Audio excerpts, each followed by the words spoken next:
பானிபூரி எப்படி செய்கிறதுன்னு பார்க்கலாம். ஃபஸ்ட்டு ஒரு பவுலில் 1 கப் ரவை எடுத்துக்கலாம். இதில் 2லேருந்து 3 டேபிள் ஸ்பூன் மைதா ஆட் பண்ணிக்கலாம். அதில் ஒரு 1/4 டீஸ்பூன் பேக்கிங் சோடா, சால்ட்டு, அப்புறம் ஒரு 2 ஸ்பூன்ஸ் ஆயில் சேர்த்தி இது கூட தேவையான அளவு தண்ணி ஊற்றி சாஃப்டாக மாவு பிசைஞ்சு வச்சுக்கலாம். இதில் கொஞ்சமாக ஆயில் விட்டு 20 மினிட்ஸ்க்கு எடுத்து வச்சுருங்க. இதுக்கப்புறமா நம்ம அதை பால் சைஸ்க்கு எடுத்து சப்பாத்தி மாதிரி தட்டி இதை குட்டி குட்டியாக கட் பண்ணிக்கலாம். ரொம்ப தின்னாக இருக்கணும். இதை ஒரு பிளேட்டில் ட்ரையாக மாற்றி வச்சுக்கலாம்.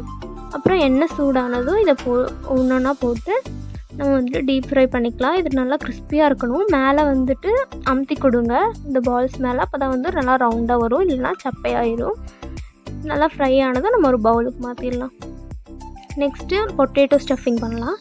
வேக வச்ச பொட்டேட்டோவை மசிச்சு அதில் ஒரு பெரிய வெங்காயம் கட் பண்ணது, பச்சை மிளகாய் பொடியாக நறுக்குனது, அதுக்கப்புறம் கொத்தமல்லி, இதில் கொஞ்சமாக சால்ட், கொஞ்சமாக மஞ்சள் தூள், கொஞ்சமாக சில்லி பவுடர், அப்புறம் கொஞ்சமாக சாட் மசாலா, அதுக்கப்புறம் கொஞ்சம் பெப்பர், கொஞ்சமாக கரம் மசால் போட்டு நல்லா பிசைஞ்சு வச்சுக்கோங்க. ஸ்டஃபிங் ரெடி ஆயிடுச்சு.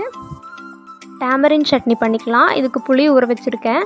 ஊற வச்ச புளியோட கொஞ்சமாக வெல்லம், உப்பு சேர்த்தி நல்லா பேஸ்ட்டாக இந்த மாதிரி அரைச்சி வச்சுக்கோங்க. இதை கொஞ்சமாக அளவாக தண்ணி ஊற்றி ஒரு வடிகட்டியில் போட்டு நல்லா வடிகட்டி எடுத்து வச்சுக்கலாம். அவ்வளோதான் டேமரின் சட்னி. இப்போ பானிபூரிக்கு தேவையான பானி எப்படி செய்கிறதுன்னு பார்க்கலாம்.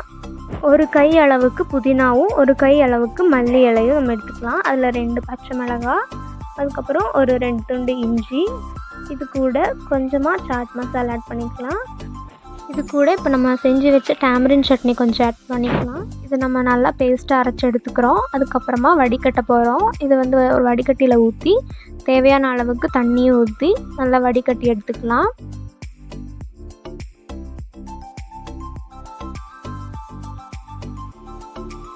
இப்போ நம்ம வடிகட்டின அந்த தண்ணியோட 1 ஸ்பூன் ஜீரா பவுடர், தேவையான அளவுக்கு உப்பு சேர்த்து நல்லா மிக்ஸ் பண்ணி டேஸ்ட் பார்த்து எடுத்து வச்சுருங்க. பானி ரெடி ஆயிடுச்சு. இப்போ நம்ம சர்வ் பண்ணலாம்.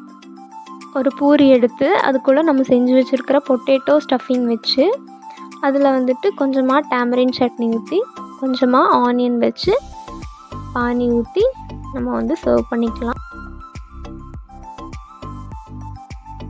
அவ்வளோதான், பானிபூரி ரெடி ஆயிடுச்சு. இது எல்லோரும் கண்டிப்பாக வீட்டில் ட்ரை பண்ணி பாருங்கள்.